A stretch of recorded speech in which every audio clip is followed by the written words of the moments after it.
There's this huge misconception that venting makes us feel better. Oh, misconception. Yes, Talk to me people about say, that. I have to get it out because if I get it out, then I feel better.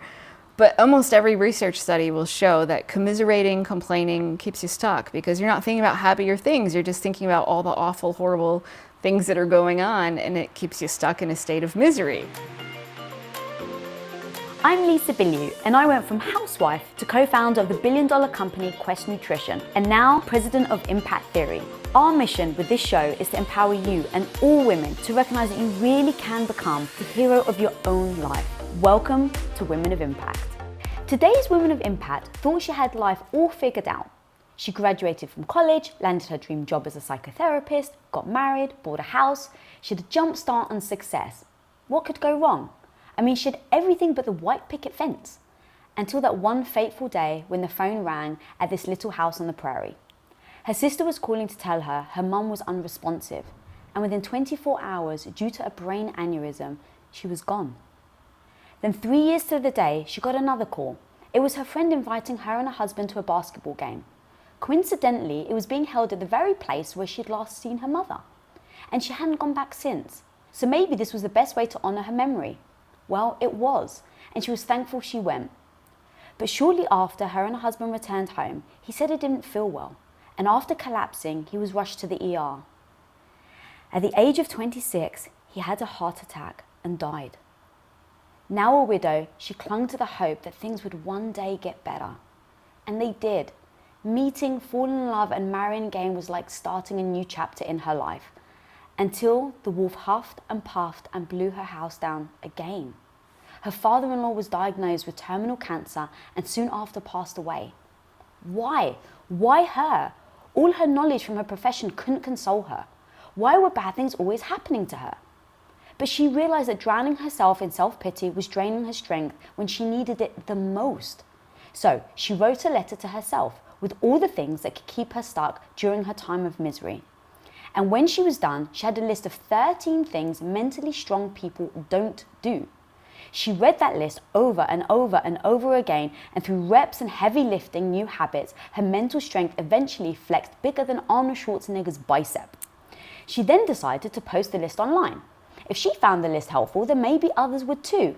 Well, 50 million people did just that.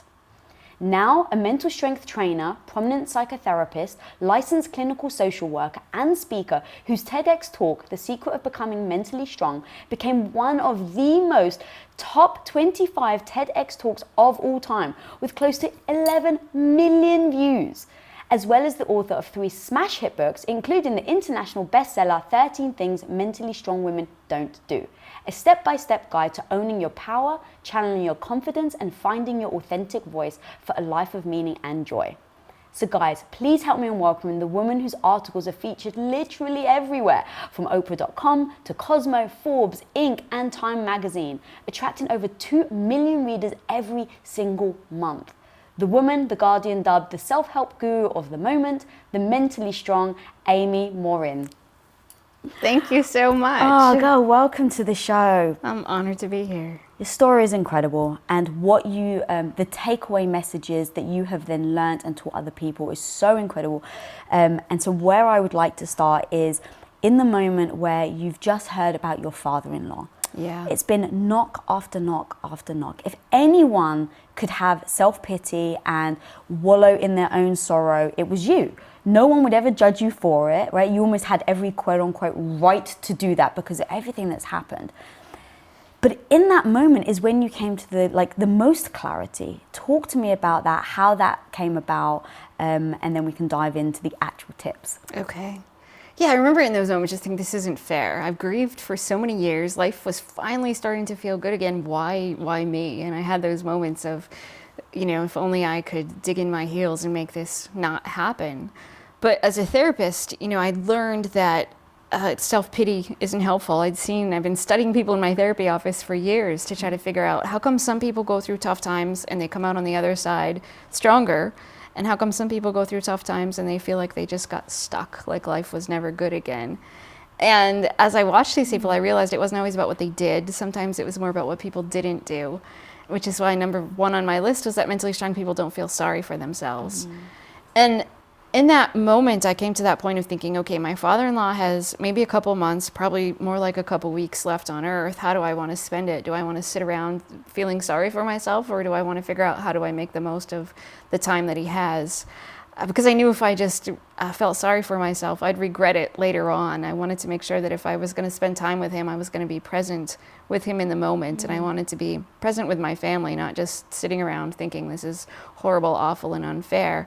And I knew those were the two choices I had, and that if I just sat there and, isolated myself, I didn't spend time with him, if I didn't embrace it, if I didn't talk to my family, then, those were 2 or 3 weeks of his life that I would have completely wasted. So I thought, I'm going to, even though this is tough, I'm going to face it head on and immerse myself in it and know that it's okay to be sad, but thinking about how my life is so horrible and awful and exaggerating how bad it is wouldn't do me any good.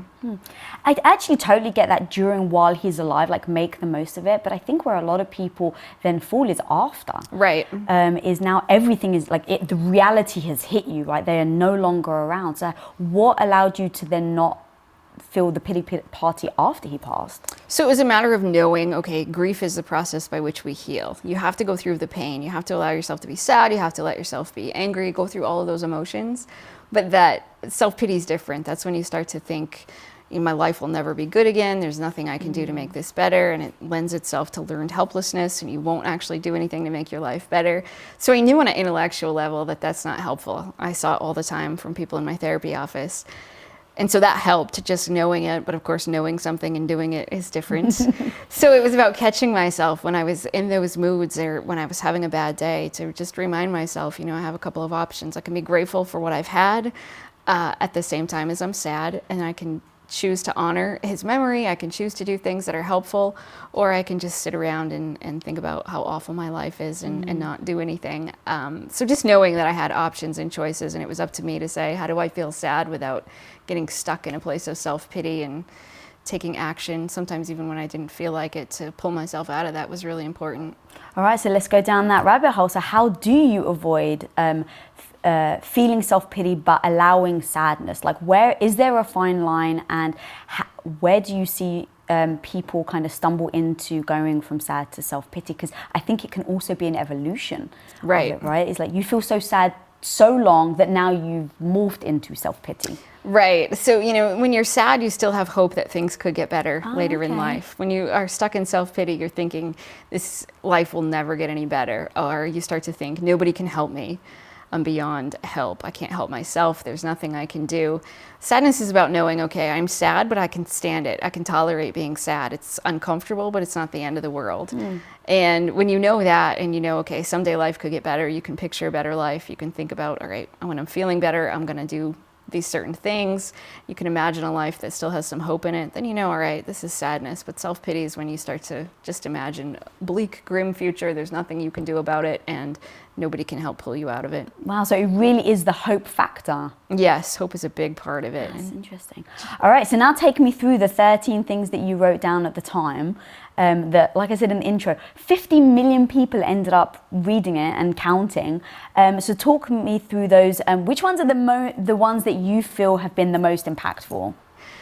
So number 2 on the list, which was that mentally strong people don't give away their power. So that one's really about saying, all right, you're in control of how you think, feel, and behave.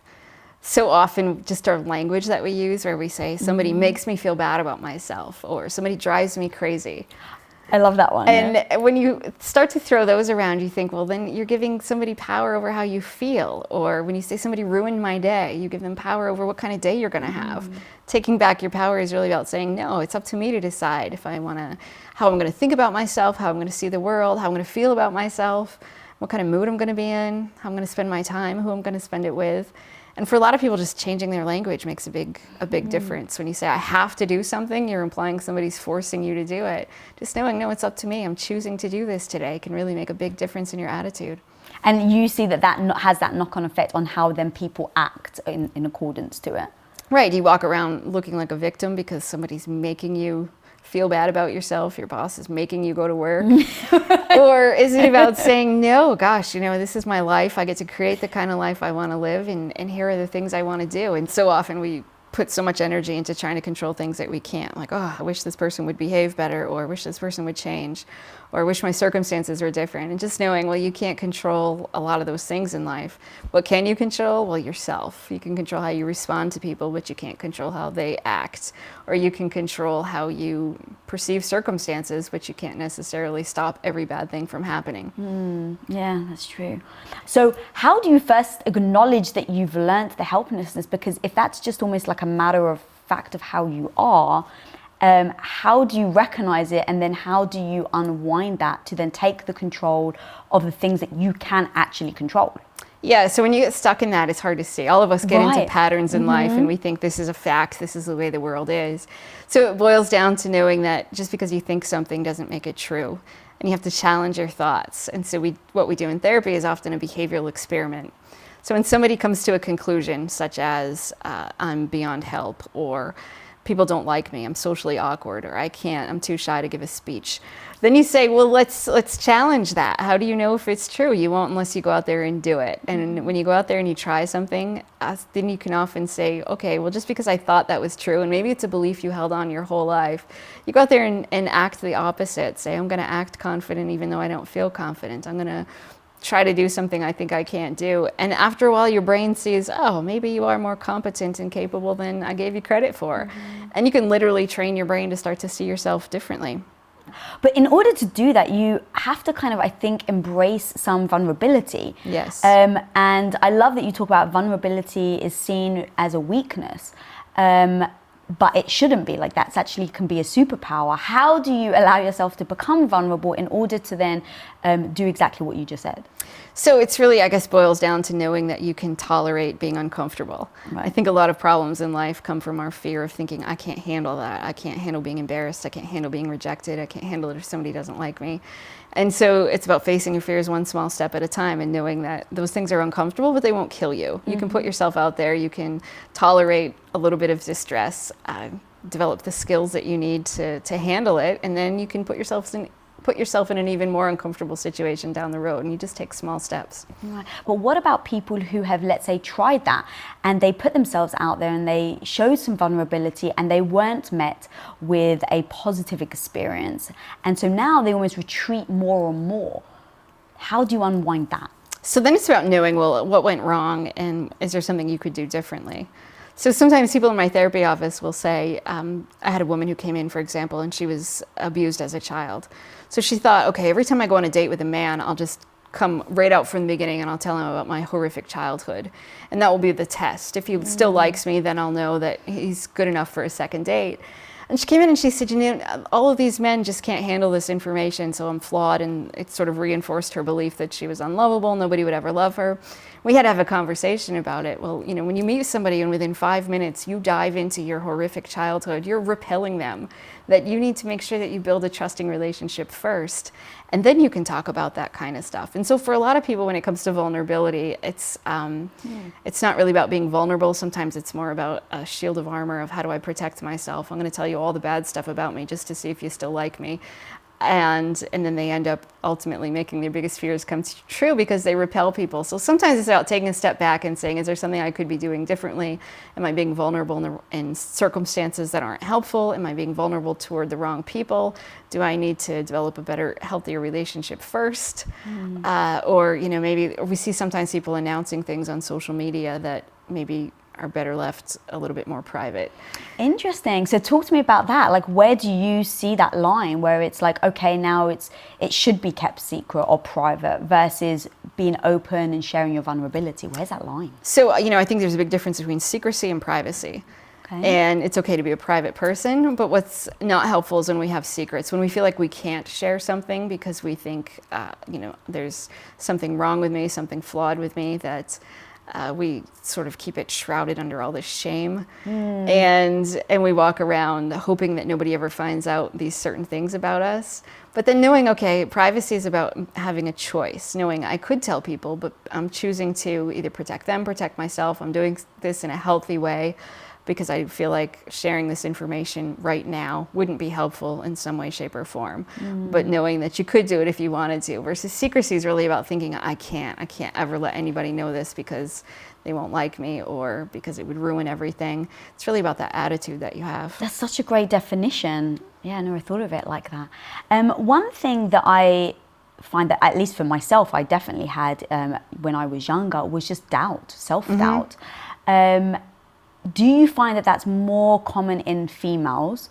And if so, why? And then how do women, can they use it to serve them, or is it just detrimental?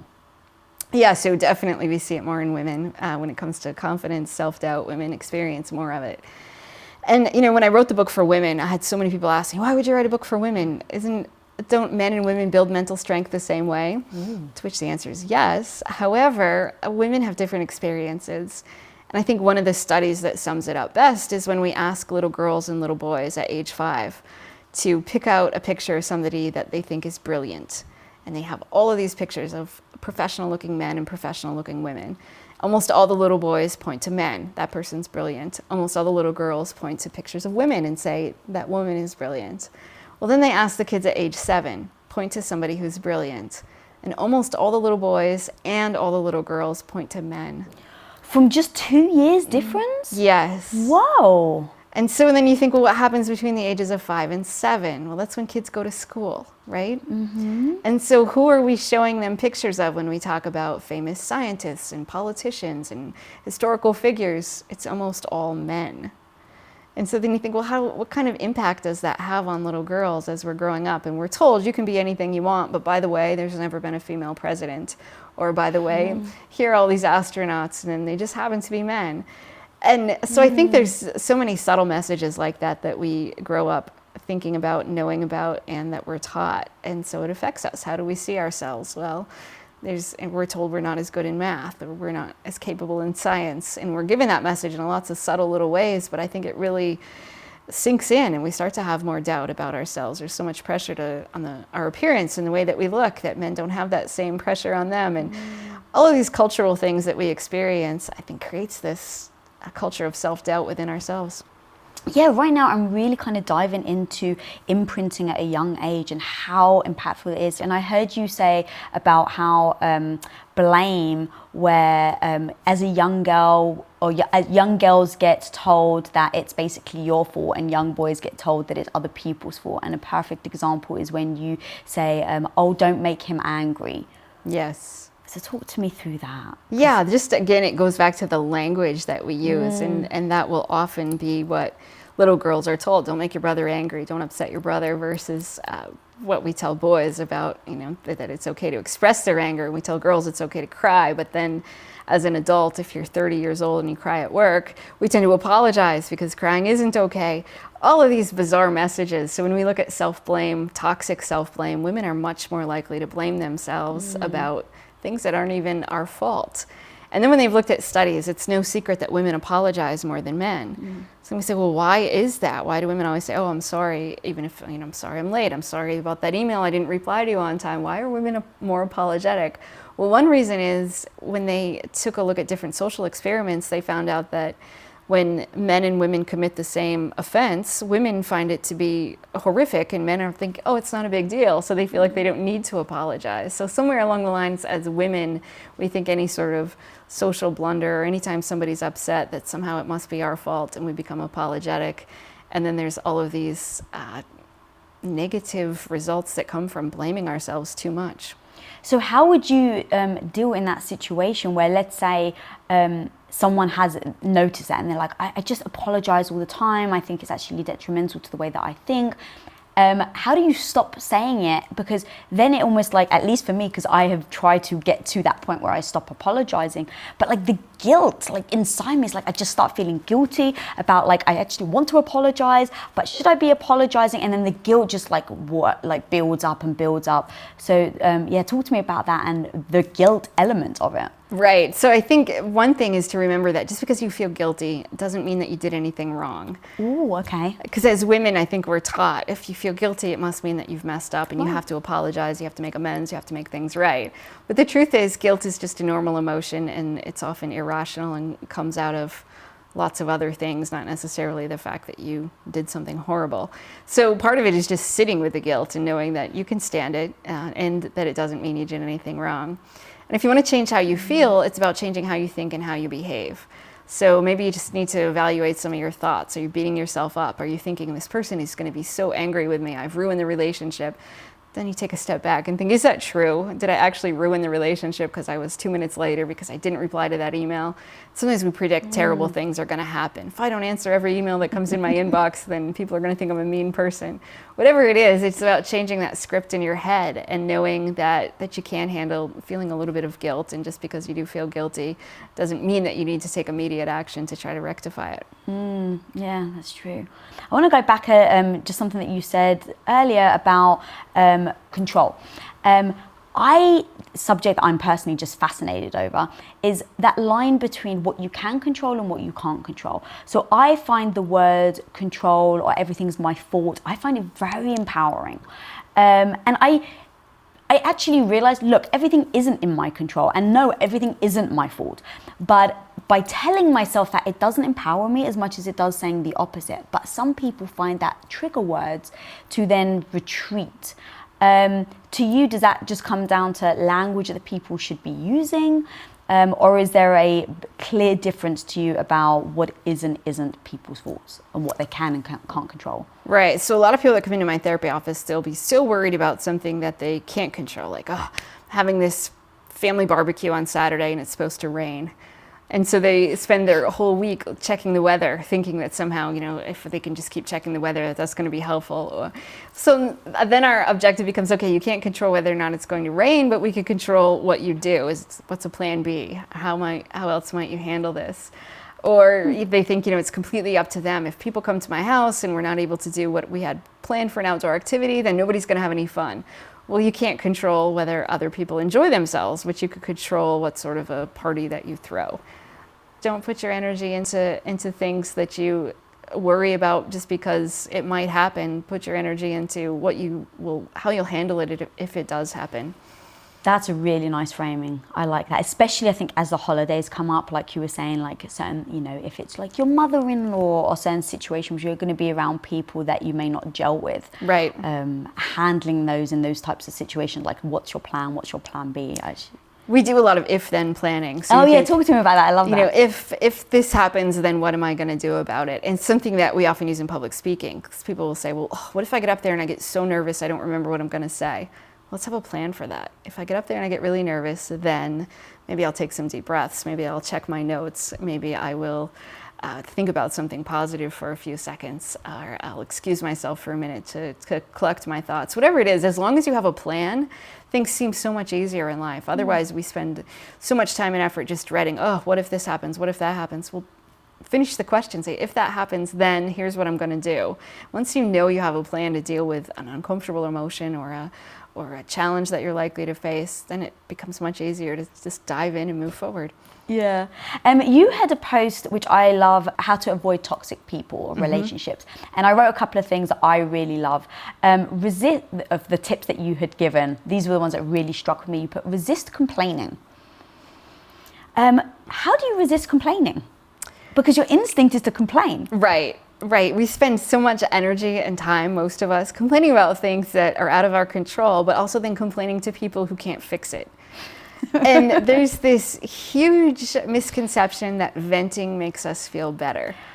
Oh, misconception. Yes, people say, I have to get it out because if I get it out, then I feel better.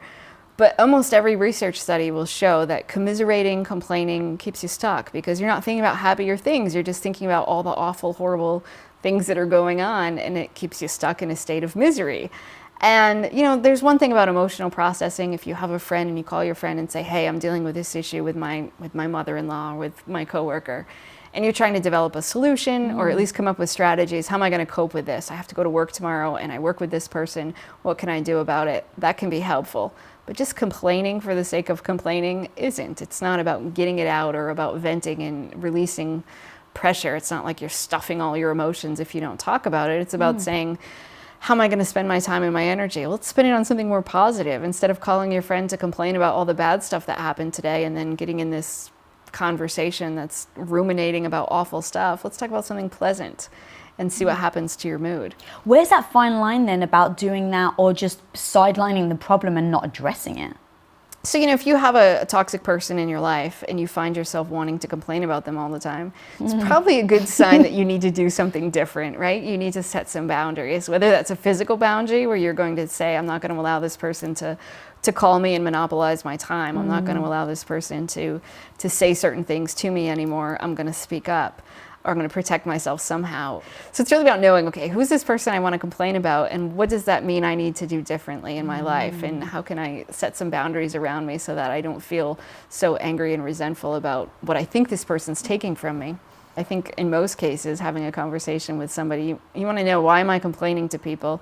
And can this person I'm complaining to, do they have any power to fix the situation or not? More often than not, we complain to people who have no power to fix it. Instead of complaining to the boss, we complain to a coworker or we complain to a friend or a partner. And maybe they don't have any wherewithal to fix it. So who can fix it and how could I go to that person? So sometimes it's about confronting somebody and saying, this is what's going on. I think I'm going to make some changes in my life. Here's what I'm going to do differently. How do you approach those confrontations? Because I think that that's where so much anxiety gets built up, where like, okay, I've heard what you're saying. I just stop complaining to the people that don't have the power or help to actually change it, which I think that maybe there's a safe place. That's a safe place, which is why people do it. Right. So how do you confront somebody in a situation like that without feeling like you're being defensive? Because at least for my own sake, when I confront, or if I'm going to confront someone, I normally work myself up like I'm about to step in a boxing ring, right. And that never solves anything. Right. So sometimes it's about just saying, here's what I'm going to do differently. And maybe it's something small. Maybe you have a coworker who comes in your office, sits down and talks for 3 hours every day, and as a result, you can't get your own work done. Mm-hmm. So you might say, gosh, I'm having trouble getting my work done. And so what I'm going to do is I'm going to start shutting my door. I just wanted to let you know that in the mornings now my door is going to be shut because I can't have too many distractions. Just say what you're going to do differently and to try not to turn it into something big. It's if you say to somebody, we need to have this big meeting and we're going to sit down and you make it a much bigger deal than it needs to be, then it is going to turn into a big confrontation that probably isn't going to be helpful. And so before you go in, you want to make sure that you figure out how do you calm your mind and your body. Maybe some deep breaths, maybe you watch a funny video for a few minutes. Sit by yourself quietly, maybe you listen to music, something so that your mind isn't racing and that your heart's not beating 100 miles an hour, because if you walk into the situation like that, your adrenaline gets running, you're much more likely to raise your voice or say something that you don't mean. And then to have a game plan. What are you going to say? How are you going to say it? Rehearse it in your head. And then walk through it, visualize it, imagine it going successfully. What would you say? What might they say? How can you respond to them? And then maybe have one of those if-then plans. If the person gets upset, what will I do? If they start to raise their voice, then I'll speak calmly or I'll walk out, whatever it is. But knowing that confrontation doesn't have to be a bad thing. I think for so many of us, it's built up in our head that confrontation is bad and that it's about disagreeing and yelling and not going well. But that confronting someone is sometimes the most loving thing that you could do. And that it's a really kind thing, and knowing that it's being kind to you, but it could be really kind to them, and it doesn't have to be bad. It's about saying, I respect myself, but I respect you enough that I think we need to talk about these things, that we have enough of a relationship that I want to address it and not just pretend it's not a problem. That's amazing. I love like tactics like that. It was like, if you say in this way, it still gets the results you're looking for, but hopefully avoids the problems that you've found in the past. Right, exactly. Yeah, I love that. There was something else that you spoke about, which I find fascinating. I've personally struggled with this, is don't downplay your success. Yes. you had said that more women typically do this. So do you have a reason or an explanation why women do this? And then let's break that down, because it's still something that I struggle with and find it difficult to have those barriers of like, I don't know if I'm going too far, if I'm going too, light. So let's start with the why. I think we're taught to be really humble, and you don't want to look arrogant, especially nowadays. We're talking about narcissists, and nobody wants to look like that. And so because of that, we go so far to the other end of the spectrum. We think, oh, I'm just being humble, or I'm not bragging about myself. But to the point that we really do have trouble just acknowledging, yeah, I put in a lot of hard work and I am successful.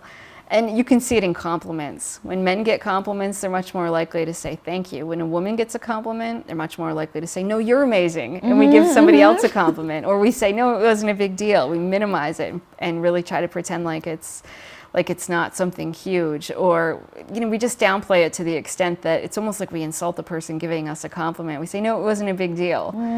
Or we almost offer something back that sounds kind of crazy. When somebody says, I really like your shoes, we say, oh, these, I got them on sale for 99 cents. Why do we do that? I think because it comes back to feeling guilty. Like, no, I don't want to acknowledge that I have good taste, or I don't want to acknowledge that I have something that's kind of cool. So we talk about the really small price tag, or we try to say it's, I found this on sale. Whatever it is, it's almost like there's part of us that feels guilty to just say thank you. Like if just saying thank you somehow means that I'm implying, yeah, I know I'm awesome. So, right, okay, so yeah, how do you avoid that coming across like that if you say thank you?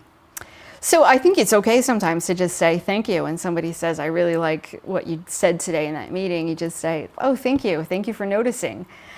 Something else you can do if that feels too uncomfortable is to acknowledge the hard work that got you there. So when somebody says, I love that you got this promotion, or I'm so excited for you that you have all this success, instead of just saying thank you or thanks, it's no big deal, say, thank you, I put in a lot of hard work. And when you acknowledge your hard work that got you there, it doesn't come across as arrogant, but also just gives you credit for the fact that you didn't just wake up and become successful. You put in a lot of hard work to get to where you are, and it's okay to acknowledge that you put in the time and the effort to get there. Yeah, God, I still struggle with that. Knowing where the difference is between owning it if someone's giving you a compliment, right, and then let's say the humble brag, right? Like, because here's what I struggle with. I don't want other people to feel badly about themselves. Yep. But at times, I'm freaking proud of something that I've done. And so it's like, especially if they're close to me, I want to say, oh my God, did you see this? I'm really proud that I had gotten myself to this point. I've worked hard, I've taught myself, whatever it is. But if it's to somebody that potentially isn't in a good place, I find myself just not saying anything. Right. Because I don't want to hurt that person's feelings. And so I really struggle with that, because especially some people who are close to me, they're like, no, I want you to tell me. But I know it's still going to hurt their feelings. Right. So I think it's about knowing, you can be tasteful. And so if somebody's going through a really specific struggle and you just succeeded in that exact same area, then maybe you don't want to say it that day. But it's okay, I think, to share your success with people and to know that maybe you're inspiring them too. Maybe you give them hope if they know that you succeeded in an area or you achieved something. And they know you, they may want to learn from you too, that it's not your job. You're not in control of how other people feel about themselves any more than they're responsible for how you feel about yourself. So it's okay to talk about it. And maybe every once in a while somebody else will feel bad, but at the same time, there's probably plenty of other people that you'll inspire. And even if they do feel bad, that's up to them to figure out how to take care of themselves. And it's not up to you to shrink yourself, minimize yourself, or try to protect other people. It's okay to be proud of the successes that you have. How much do you think social media has played into these types of things that we're talking about? So, success, envy, jealousy, things like that. Oh, I think it's a huge factor, because now we just look around and it only takes 30 seconds of scrolling through Instagram before you feel like everyone else is happier, wealthier, more successful. They're out there doing things that you only dream about, and then you easily start to think, oh, if I'm not good enough, I can never achieve that. And studies will show that too, that women are more likely to experience that than men are, that men sometimes are more likely to be inspired by other men, whereas women tend to think, oh, I could never be like that. Yeah, how do we get over that? So one trick is to say, I'm going to look at other people as opinion holders rather than competitors. So if you just looked at another person who's out there and they're crushing it, rather than thinking that person's better than I am or they're doing things I'll never be able to do, and just remind yourself, no, that person has information, knowledge, skills that I could learn from, and that you aren't in direct competition with them, that their success isn't taking away from you, but instead you can learn from them. You can choose to follow them. You can choose to be surrounded by people who help motivate you, and just take a look at what can I learn from this person in my life. And once you make that switch where you can say, okay, I'm going to learn from these people rather than look at them as though they're taking away what I want or that they are somehow going to hold me back, just knowing there's plenty of room and that we can all succeed and that you can learn from other people who are out there crushing it. Yeah. I loved the definition of comparison. I'd never heard of this before, but you said that there's two types of comparison. One is upwards and one is downwards comparison. Talk to me about that. I'd never heard it phrased like that before. So sometimes we look upward to say, okay, how am I doing? And then you look around at people who are really successful and you think, okay, I'm not doing so well. And then sometimes we think, well, if I want to feel better, I'm just going to remember that at least I'm not down at the bottom of the barrel. There's a lot of people below me. And we tend to think that doing a downward comparison will make us feel better. But studies show that that's not necessarily true. How come? Like, that really surprised me when I heard you say that. Right. So, we start to then feel bad for those people. We start to then experience some form of pity for them.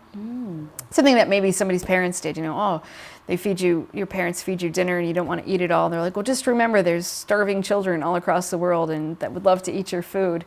Nobody feels better after their parents says that. It doesn't, right? It doesn't make you then want to finish all the food on your plate. It doesn't make you think, gosh, how lucky am I that I have broccoli?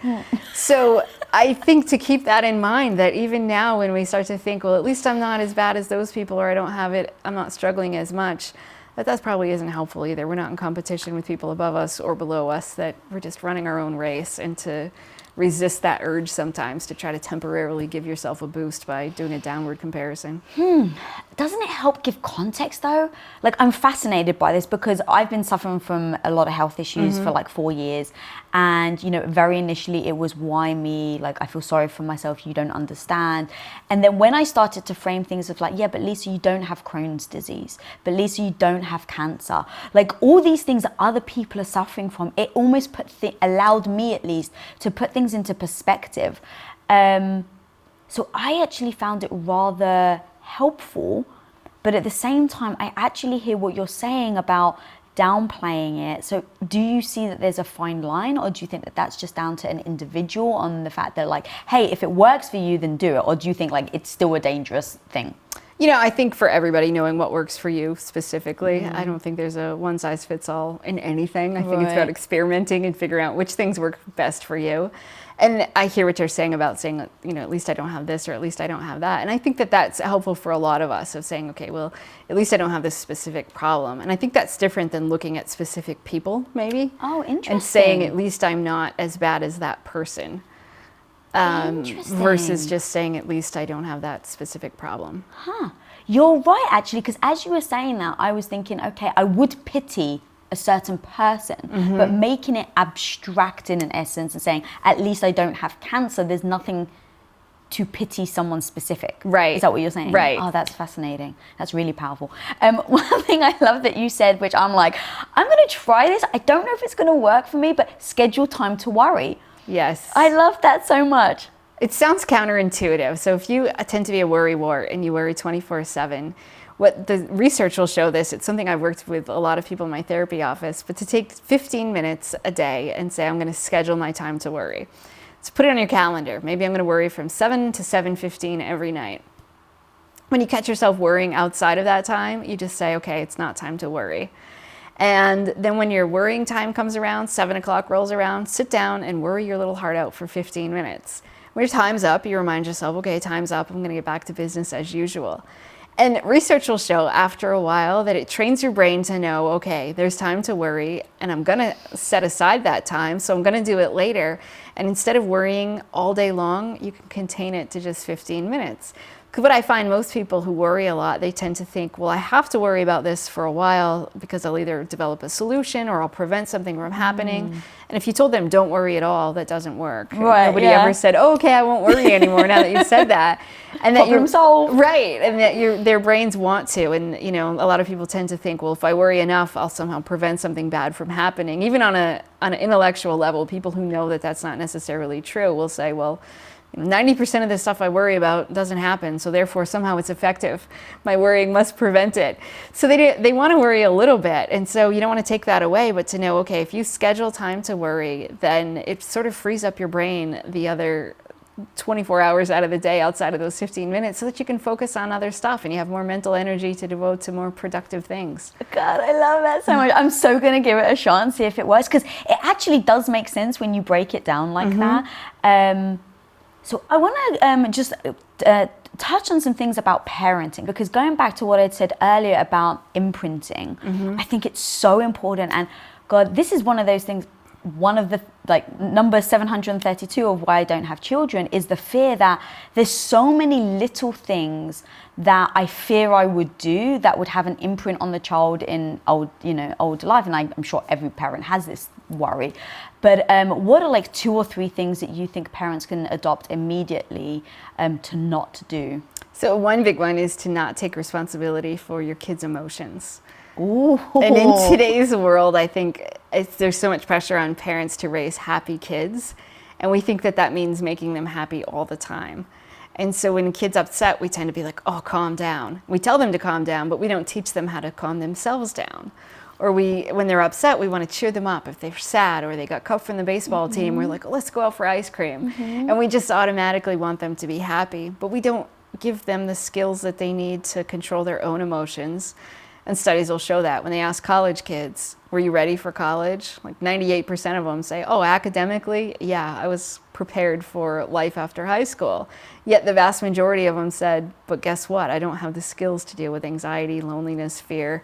I'm not emotionally prepared to be here. So I think we're doing kids a big disservice. We're not teaching them coping skills. We're doing it for them. So how would you teach a kid coping skills? Like, I'm thinking you've got a 5-year-old kid, and again, I'm not a parent, so I actually don't know, but it would seem difficult to teach kids that.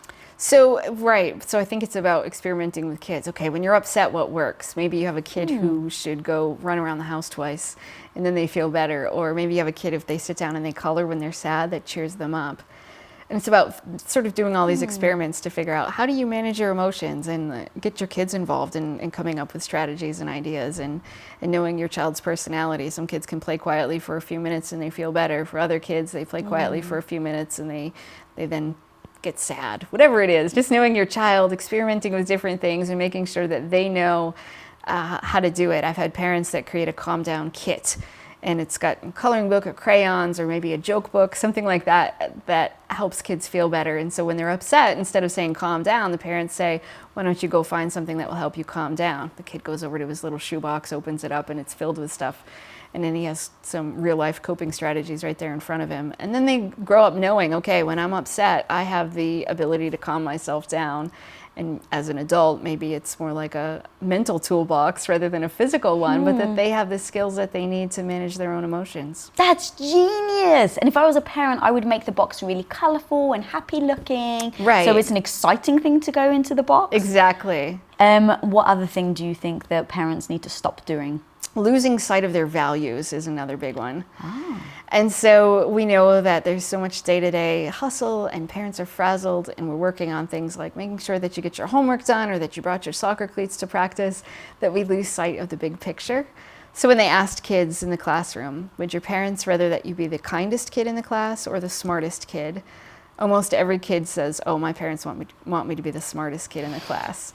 And then when they ask parents, do you want your kid to be the smartest or the kindest? Almost every parent says, I want my kid to be the kindest kid in the class. Interesting. And so there's a lot of research on that we're just kind of losing that disconnect. We don't talk about kindness, we talk about the importance of getting your homework done. Or that we don't talk about studying and trying hard and that it's okay to fail. We talk about the importance of getting an A.